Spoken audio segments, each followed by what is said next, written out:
తెలుగు సినీ ఇండస్ట్రీలో స్టార్ హీరోగా ఎంతో మంచి సక్సెస్ అందుకున్న వారిలో నటుడు ప్రభాస్ ఒకరు.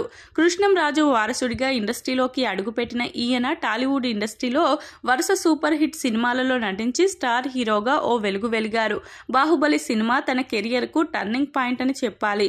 ఈ సినిమా పాన్ ఇండియా స్థాయిలో ఎంతో మంచి సక్సెస్ అందుకుంది. ఇలా పాన్ ఇండియా స్థాయిలో వరుస సినిమాలలో నటిస్తూ కెరియర్ పరంగా బిజీగా ఉన్న ప్రభాస్ ఒక్కో సినిమాకు సుమారు 150 కోట్ల వరకు రెమ్యునరేషన్ అందుకుంటూ ఎంతో మంచి సక్సెస్ అందుకున్నారు. ఇలా కెరియర్ పరంగా అభిమానులను ప్రభాస్ సంతోషపెట్టినప్పటికీ వ్యక్తిగతంగా మాత్రం నిరాశకు గురి చేస్తున్నారు. ప్రభాస్ వయసు ప్రస్తుతం 44 సంవత్సరాలు. ఇప్పటి వరకు ఈయన పెళ్లి మాట ఎత్తడం లేదు.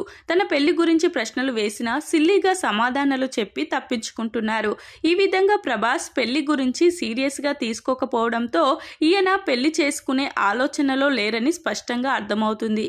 ఈ విధంగా ప్రభాస్ పెళ్లి గురించి మాట్లాడకపోవడంతో ఈయన పెళ్లి చేసుకుంటారని ఆశలు కూడా అభిమానులు వదులుకున్నారు. ఇలాంటి తరుణంలోనే ప్రభాస్ పెళ్లి చేసుకోకపోతే ఈయన 100 కోట్లకు వారసులు ఎవరు అనే ప్రశ్న తలెత్తుతుంది.